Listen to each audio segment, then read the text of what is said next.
I'm going to start the slideshow too.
Greetings in the name of Christ, everybody, from the Michigan Conference. I'm Lillian Daniel. I'm glad to be with you. It is a sunny day in Grand Rapids. And Dan, keep your eyes on the road. We're going to pray for you in your car there. We are delighted to see you all, and we're streaming live on YouTube as well. And as you know, you can watch these Zooms after the fact, but I'm always so grateful to those of you who are here because you can ask questions and jump in on the chat and be a part of this conversation. I'm going to open us up with a prayer, and the prayer comes from one of my favorite sources of liturgy, which is the New Zealand Prayer Book of the Anglican Church. And it's always rich with beautiful prayers. This one is one of their collects, as they like to call a prayer for Lent. Jesus, holy and strong, by your fasting and temptation, teach us self-denial, control, and discipline us, that we may learn to obey. Almighty and merciful God, you hate nothing that you have made, and forgive the sins of all who are penitent. Create in us new and contrite hearts, so that when we turn to you and confess our sins, we may receive your full and perfect forgiveness. Through Jesus Christ, our Redeemer. God of the desert, as we follow Jesus into the unknown, may we recognize the tempter when he comes. Let it be your bread we eat, your world we serve, and you alone we worship. Amen. Friends, I realize you could have done anything else with your time today and that you are busy lay leaders and preachers and pastors in the church. But today's topic is an important one, and it comes to us as all of our topics for these Zooms do. It grows organically out of the churches and clergy of Michigan. Many of the ideas coming to me as I go around and visit with you all, but a lot of you are getting good at sending your ideas to us. And we on the conference staff share what's happening in our churches.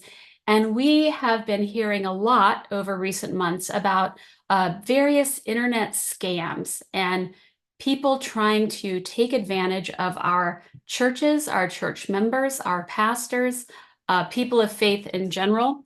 And I think that prayer from the New Zealand prayer book is perfect to pray that we follow Jesus, but that we recognize the tempter who shows up among us, the wolf in sheep's clothing, the one who seeks to undermine the work of good and the good hearts of people.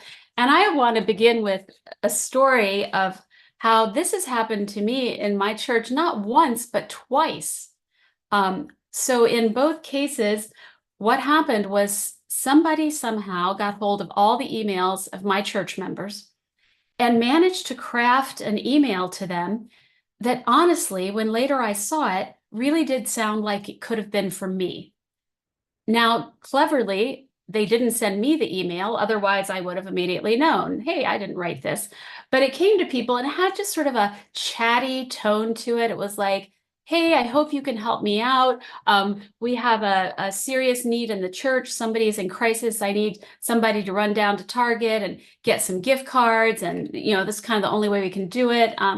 That was one of them. Another one was, hey, I'm out of town and I've lost my wallet or my passport or something like this, and I really need your help. I hate to ask you for this.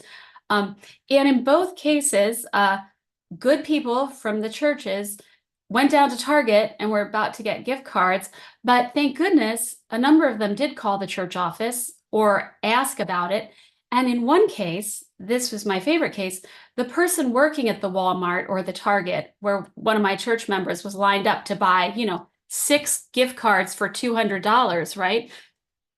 Took it upon herself to say, well, this is kind of unusual. I wonder what the occasion is or something like that, and sort of invited the person to say, oh, well, I got an emergency email from my pastor, and, I didn't even know she was going to London and she's stuck there and I'm trying to help, whatever. And God bless her, the person working cash register at Target or Walmart said, I suggest you go to a website and check this. This could be a scam. So it can happen to all of us. And it happened to me twice at the same church. And I talked about it to everybody. And then it happened to us again. So there's a lot of craftiness out there. And it's happened in Michigan, I know. And a lot of times it happens to brand new pastors. I know of one case in Michigan already, happened to our colleague in Flint. So Jenn Ringgold and Lawrence Richardson from our staff have put their giant brains together. And these two people, I tell you, if there's a resource to be found anywhere, they will find it. And if they don't know it, they will go get it. And they have put together a presentation for us today on this topic that we can share with our churches, that we can share with whoever we want. And I'm going to step aside for that moment so that they can do the presentation, but I will watch your chats. And if any of you get confused at any point in the presentation, have a quick question in the chat, I'll make sure we stop and get to it. But with all that said, I am turning it over to our online security task force and team. Well, good afternoon, everyone. Thank you so much for having us here today. We are pleased to speak with you about digital security. We have a limited time. We won't be able to cover all you need to know, and you might feel like you're drinking from a fire hose at times. So please put your questions in the chat. And if any questions arrive after our presentation, certainly feel free to send them to us. Our contact information will certainly be in the chat, and you can contact us at any time. But we just want to begin with first things first. What is digital security? Digital security is the measurements that we take to keep our online information safe. Jen will now share some examples of some very basic yet important steps that we can take to keep our online information safe. So one of the first things to clarify when we're talking about digital security and what we want to keep safe is the idea of what's called personally identifiable information.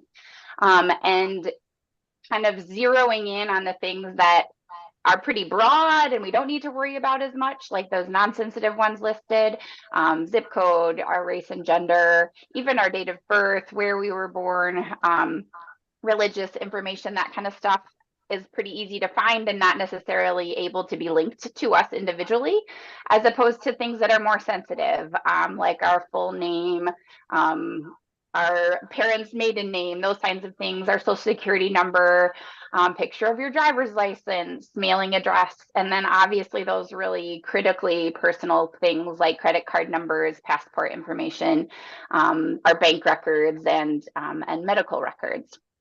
And some of the ways that we can protect PPI, or personally identifiable information, for kind of key things that we want to clue you in on today are passwords. Passwords are so important, and password keepers. So using an app that holds on to your passwords.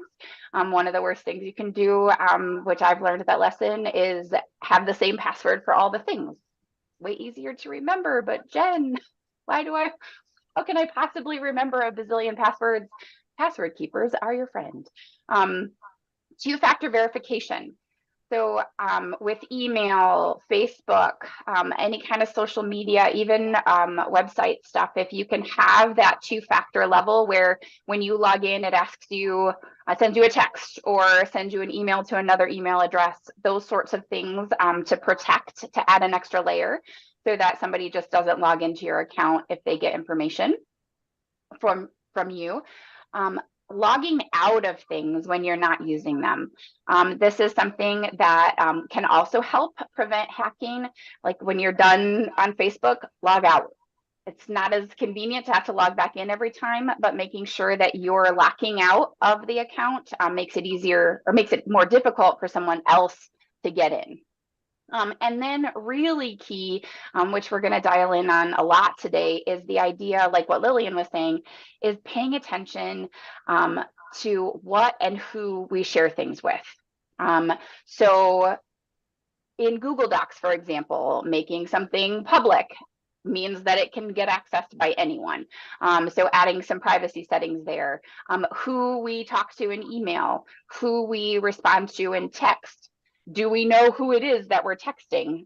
Those sorts of things from email, verifying that we know who it is, and what we're responding to and what we're sharing with them. So, Lauren. So why do we need it? Why all of this talk on digital security? Because unfortunately, people don't always use their gifts and talents for good. On the macro level, we need digital security to protect high-level information. This effort is called cybersecurity. And cybersecurity is the measurements taken to protect the data and the systems that we all use, like the internet, the bank, and even the scanners at the grocery store. On an individual level, we need digital security because there are devices and techniques that allow bad actors to phish, scam, and hack our information in an attempt to defraud or embarrass us. So Jen, what is phishing, scamming, hacking? What's all that? Can you start us off? Absolutely. I'm so glad you asked. So a quick definition, because we want to make sure that everyone, I'm going to let a couple people in here. Sorry. There we go. Want to make sure we're all speaking the same language. So when you think about actually like going to a body of water and fishing, you're trying to reel something in. And that is basically a real similar when you were talking about phishing for information online. It's the practice of tricking somebody who's online into revealing personal or confidential information, which can then be used without their permission. So there's an image here of something that's very specific for phishing, which is called spear phishing, versus something that's more generic, where you're getting an email from Kroger that says, "Hello, valued customer. We regret to inform you that your account's been compromised. Change your password here." And what they're actually trying to do is get our password.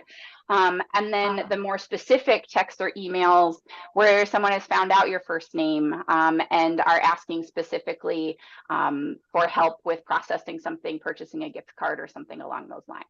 So Jenn, the story I told at the beginning about all my church members, that would be spear phishing, right? Correct. Yep. Where that personalized information was used deliberately with people's names and asking for them for information deliberately from them personally. And those are almost harder to avoid because you have that personal and emotional connection in that regard. So it also, like, if it says your name on it and it says your Facebook account has been hacked, then you're like, oh, it is my Facebook account that has been hacked.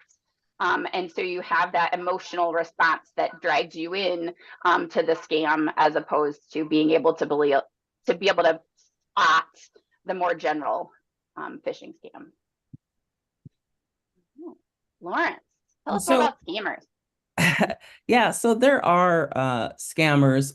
These are folks who have some sort of plot or some sort of plan that gets either money or product from you. And so we have an example. This message says, "Thanks for your response, Charlotte. I needed to get an eBay gift card for a friend of mine going through cancer in the hospital, but I can't do it now. Can you get it from any grocery store around you? I'll pay you back as soon as I can." So this person automatically is having this conversation on a personal level. So it makes anyone receiving it think, wow, this is someone I know. And if they're using your name, if they've somehow gotten your phone information from some list or something that they have stolen, then you're going to go, wow, this is someone I know. And what they're doing is they're scamming you. They're scamming you to try to get you to send them gift cards, or in some cases, money. In some cases, they'll try to get you to cash a check. They'll say something's wrong with their bank account, and they have this $50,000 check that if you cash it, they'll give you $2,000. You know, things like that, where by the time the money clears your account and is somewhere else, it's harder to trace. And you might have this $2,000 that you received, but you now owe the bank $50,000. There are some scams, for example, that will say your package was delivered, but we couldn't reach anybody. So you're going to have to come to the center to pick it up, or here, click this link and to schedule another delivery. And what they're doing is they're clicking that link to get your home address. They're having you click the link to get your home address, or maybe some identifying information that would maybe present your credit cards or things like that that people would be able to then use to buy or to produce other information. There is also hacking, though. Jenn, what's hacking? So hacking is what ultimately leads to people being able to get your personal information and use it in those sorts of things. So have I been hacked? Hacking is an act or an instance of gaining or attempting to gain access, which obviously someone does not have permission to, whether it's your computer, your device, your Facebook, your email account. So you can see here, there's, people can hack into a computer. We hear about that network hacking. That's the big, servers and digital warfare type things. Passwords, just finding out what your password is. Websites get hacked and people put information on them that doesn't belong there. And then of course your email, if your email gets hacked and then someone starts sending emails from you to other people in your contact list or things like that. On here, there is listed what's called ethical hacking, which is an interesting thing where businesses will actually hire companies to try and hack them to see what their levels of security are. And that's how companies learn where they have holes in their security. And then they provide patches like for apps and things like that so that that information can't be stolen from people who are part of that app or that network. So there are a lot of ways that we can equip ourselves with these tools. I was a media trainer for Auburn Seminary, and one of the things that I emphasized with my students is the reality that while we cannot control what people do with what we say or with the information that we make available, we can control what we say and the information that we make available. And so your media presence is very important. And by media, that means any medium of communication between you and another person. So when you are speaking or preaching or writing a newsletter article, emailing someone, sharing content online, there are people, for good and bad, who may take your information. For example, I've seen screenshots of things I've posted online, or even pictures that I've posted online, be reused and reposted by others for promotional purposes. So right there, there's nothing inherently bad about it. But without my permission, it's kind of surprising to just see your picture or your words someplace. And during our church security lunch conversation with our conference minister, we learned that Douglas UCC was visited by a protester after someone took a sermon from their former pastor and dissected it for 90 minutes online, making erroneous claims. So there are some practical ways that we can protect ourselves in the media. I'm going to leave you with 7 first next steps that we can consider. Number 1, the first step is don't panic. Don't panic and start deleting all of your online accounts and everything and avoiding the internet. We still need the web for everything, like email to medical equipment. Number 2, don't give them more information than they already have. If somebody calls and says, we're the IRS, we need you to verify your social security number. Why is the IRS calling you? Don't give them your social security number. There's ways to figure out who is calling you. Number 3, say what you mean and mean what you say. Especially in ministry, we tend to joke or use sarcasm to make a counterpoint. And what people can do, and it has been done, is use what we say literally. A quick example, I have a friend of mine who is a pastor who was talking with parents that they met with online who was in search of trans resources for their trans kid. And this person very comfortably began joking and using sarcasm to talk about people that they had maybe differences of opinions with. Well, this couple was recording everything that this pastor said and used those words against them very literally. So say what you mean what you say. Number 4, that people use your emotional connections, and so we can't help everyone. So be diligent about responding to someone who reaches out for help. Follow up. Do you really know who this person is? Pick up the phone if you receive an email or a text asking for someone. Hear their voice, see their face, so that you know, are you indeed helping a friend or a family member in need, or is this someone who is scamming you? Number 5, use your tools. If you have notebooks or if you have sensitive information lying around, make sure that you shred or redact information that you don't want other people to access. Keep information in the cloud and have security devices like antivirus software, firewalls, telephone and messaging encryption services. Use biometrics or password protection tools. And for those who write their passwords down in a book or on a piece of paper, like many people do, keep it in one place and share that only with one person that you trust so that they can help you if you are ever in an emergency, and even protect how they keep your information. Number 6. Wait a second, Lawrence. So you Yes. mean like writing it on a piece of tape on the back of your computer? Your 1Password is not going to do it? No, it's not. And even the church computer that's used for Zoom or for streaming on Sunday, when you have the login information and the password right there, so it's easily accessible for whoever uses the computer, that still poses a security threat, unfortunately. Can I ask a quick question, which is with password protectors, a lot of us have that on our computers. Like if you have a Mac, it will offer to remember your passwords, or if you're on Chrome, is that sufficient? I would say it's not sufficient, but it certainly is a tool to use. I use those tools, and I also have another tool that I use because if I'm ever locked out of my computer, then I can't access my passwords. So I have something that is certainly on my computer if my computer is alive and well, but I have something that's on my phone that I can also use. So number 6, and I have one more after this, and then we can open it up for some wonderful questions. Share this information with your council, board, and congregation, because what applies for individuals in this case also applies for the local church, as just used in that example about the computer passwords. And finally, number 7, contact us for local church specific questions, and let us know if you have any digital security breaches so that we are aware of these patterns and that we can share these things with you to help you know what to look out for. That's great.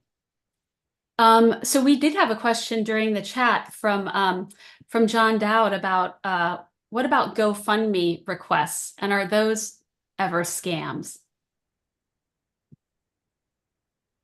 Jen, you want to take that one? So again, it is the clarifying if it's someone that you know, who is it, and what are they asking for and why? And digging to the bottom of it. Can you get to the person that you know, did they send it and why? I wouldn't do a GoFundMe unless you know that data specifically and can talk to the person, or know the person specifically. So do you have anything to add to that, Lawrence? I think many of us in terms of clergy will get requests to help people in different parts of the world or the country that we may not know, someone's campaign to raise money for, whatever the case may be. And I just say use your best judgment. Again, we can't help everyone. If you gave $20 or $1,000 to every GoFundMe link, that you got, you will be getting a lot more links to you. And is that sustainable? So certainly if you know the person, it's a little easier and you can track that. But if you don't know the person, I would say use your best judgment and just be aware that you might be getting scammed. So let's open it up to some of the participants. Have any of you had experiences that we could learn from, or questions that you have?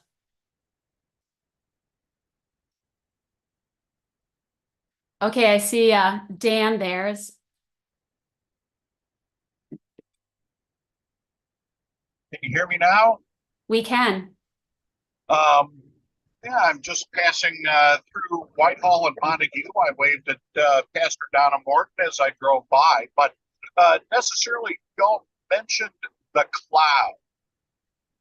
And I have avoided the cloud because of security reasons. I like to have all that stuff right on the hard drive, right where I know where it is, and it's not floating around out there someplace. So can you say a little bit more about the good, the bad, and the ugly about the cloud? The cloud is, I think, a safer alternative than keeping your information on your device. And the reason for that is there are cybersecurity professionals that are hired to protect the databases that cloud services use. your computer is your computer. So if someone is across the street from your office and can hack in to your internet service provider, your Wi-Fi signal, and read everything on your computer, then your computer now belongs to them, and everything on your computer they can access. And that doesn't take a lot of skill. Or if your computer crashes and you have no way to access any file on that computer, everything you've worked on is lost. I've known people who've lost books and dissertations because everything was on their computer and nothing was in the cloud. I would say certainly there are measures that you can take, firewalls, again, antivirus software, but if everything's on your local computer, that compromises in many ways. I think that's a stretch for some people. The idea that, because for a while there, it was safer to not go on the cloud for a minute, right? But today, the cloud is definitely safer than only having it on your own device, right? Part of that is remembering the way that you let other people access those documents. So if there are documents in the cloud that are private to you and linked to your own passwords and accounts and saved in that way, they're yours. As soon as you start sharing them with other people, then that's where you start adding a little bit of broadening of that aspect of who else has access to them. And then other things like really considering and thinking about what is in a document and whether or not you want to share it publicly. So that anyone can access it with a link. I'm thinking of the cloud as a giant server, but I think necessarily then I'm in error thinking that way. Or highly defended, though. Think of it as a giant, castle that's highly defended versus your computer is like a little pup tent, maybe. I think that's a great analogy. I certainly think that there are cloud services that have capabilities that we don't have. I think about information sharing. If you're talking about emailing pictures of family members or travel plans, that's one thing. But if you're sending high-level information or classified documents about church members or clients or records that you want safe, certainly keeping them on a local computer, I just think makes that information inaccessible if in the event that your computer was stolen or lost or had some sort of virus. Betsy. Hi, all. I was distracted for a few minutes, so I apologize if this was already covered, but we kind of went through like the waves of people being contacted through email to ask for gift cards.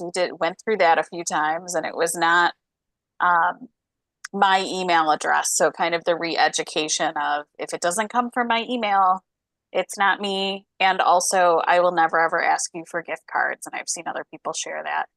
But the last couple of times it's been text messages to people in my contacts from a different phone number. And I am just at kind of a loss as to how people are doing that and what I can do to make things more secure to prevent that. And I think, again, we're getting to the point where I have said enough. I will never ask you for money or gift cards, and I only have one cell phone number.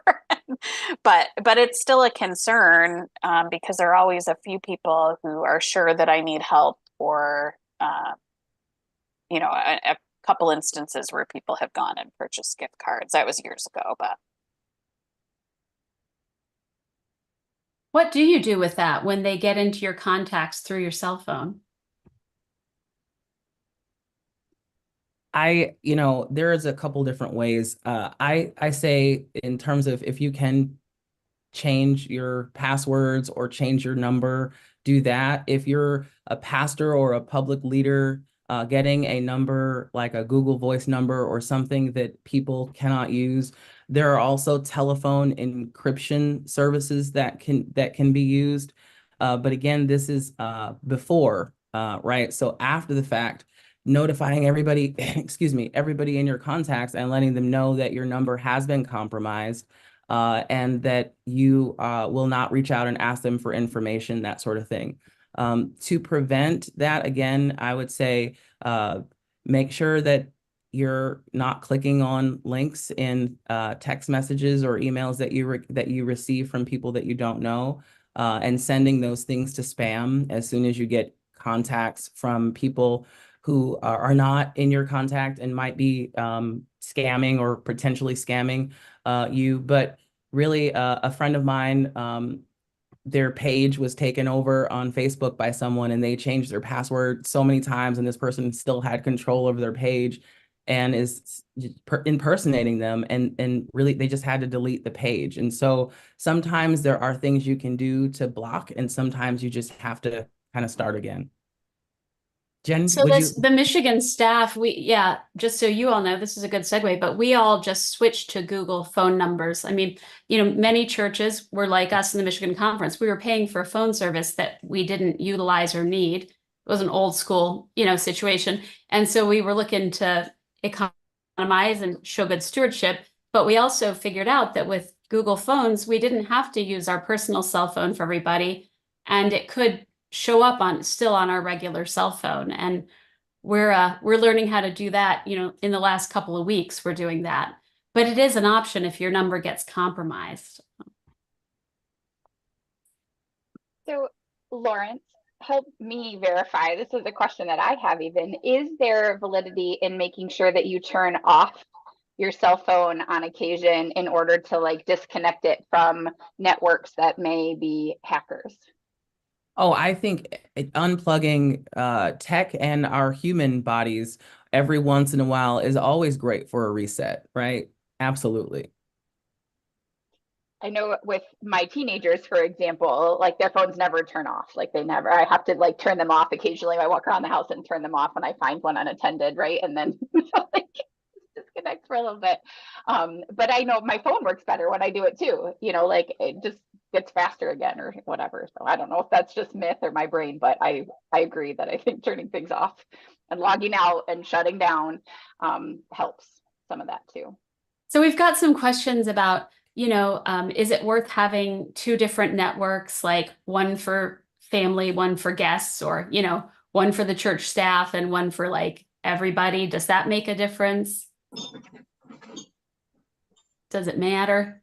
I think it makes a difference. Certainly, it's more secure if you have a public Wi-Fi that everyone can use when they come visit the church, and then some Wi-Fi connection that's just for the office or at home. If you have one that you and your house members use, and then one that guests can use, it certainly does keep information safer. If you're online and you're in a public network, someone who has hacking abilities can hack into your either your computer or just view what you're viewing as you're on your computer. And so that was something that I had to get my head around when I was learning about this, was the idea that let's say you're at the airport and you're using the free public Wi-Fi, right? Somebody could just sit down a few feet away and have a device that, because you're online, they can be looking at everything on your screen, etc. And if you weren't on the public Wi-Fi, but let's say you're using your hotspot or something, they couldn't get to it in the same way. The idea that someone could just be sitting next to you with one of these devices is kind of amazing. Yeah, that's right. Which is why I have a hotspot everywhere I go, because otherwise it's like having a classified notebook and sharing the pages with everyone in the room. I mean, it's the same thing.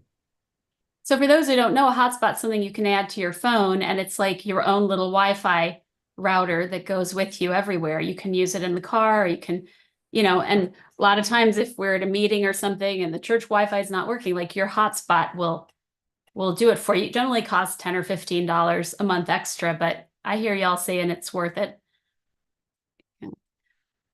So there's also, you can hire professionals. Lori Crowley has asked that question, to come and look over your equipment and your computer. But this is where, again, I got an education.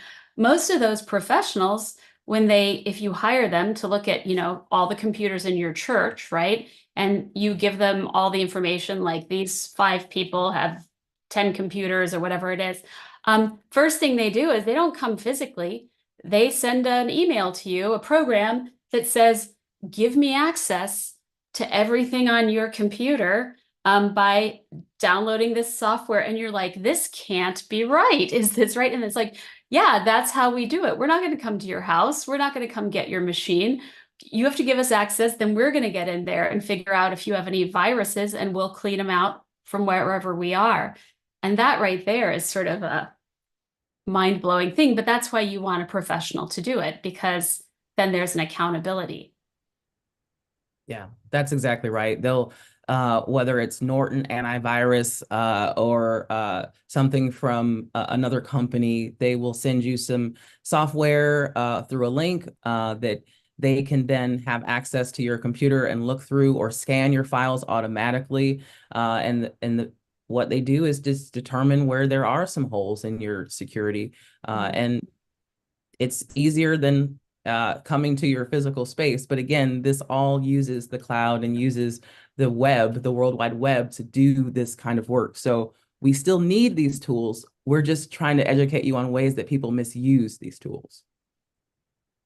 So for emailing our congregations, what is the best way? I mean, many of us use things like MailChimp or Constant Contact. That's how we email all of you in the Michigan Conference. Our contract with you is that you'll get 2 emails from us a month. Generally, one comes from me. It's like a conference minister column or video or something. Then the other one is the newsletter that comes through communications. And that's an interesting way to do it because, well, you can make it look good, but I think it's also more secure, and it allows people to opt in and opt out of it in a way that's different from just getting an email. But I think I'll let Jenn, our communications pro, speak to that. Yeah, so just a regular email account, for example, has only that one layer of a password and login to get access to your contacts. And so from a security standpoint, using some kind of database management system like Realm or Breeze or one of those places to keep an extra layer of cloud protection and more passwords that are protecting your congregants' data and email addresses is really important. And then again, Constant Contact or MailChimp does the same thing. It adds that extra layer. When it's just an email coming from you personally, there's access to your contacts and things like that as well. So those bulk emails are they're not really as confidential as we might think they are. So those are some. Jacoba, you have a follow-up? Yep. Oh, unmute. Okay. Jacoba, we couldn't hear your question. Got it. So we send out an email every Saturday, but it's sent out to the whole congregation, and it is just sent out with their names and addresses, not BCC. Does it make any difference to BCC it? Yes, absolutely. Because one of the best things that you can do is to keep someone else's information safe. One of the most challenging and sometimes inconvenient things you can do is make everyone's email address and name visible, because however that information is shared or reshared or forwarded, now all of their email addresses and names are attached to that email every single time it's shared. That's probably how scammers get church emails most commonly. That's right. The easiest way in the world. You've just given away everyone's, and anybody, even if someone forwarded that email to somebody who was a scammer or wanted to, now they know you all go to the same church. They've got the name of the church. They've got everything. And also, though, if you do BCC, you avoid the dreaded reply all.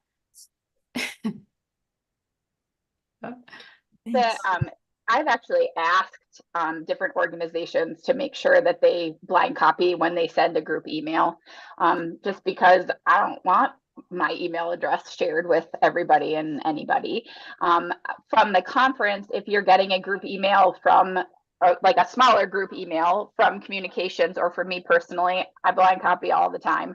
And then what happens when you use Constant Contact or MailChimp, one of those, it's automatically blind copied. It only goes to each person individually. Mm-hmm. Yeah.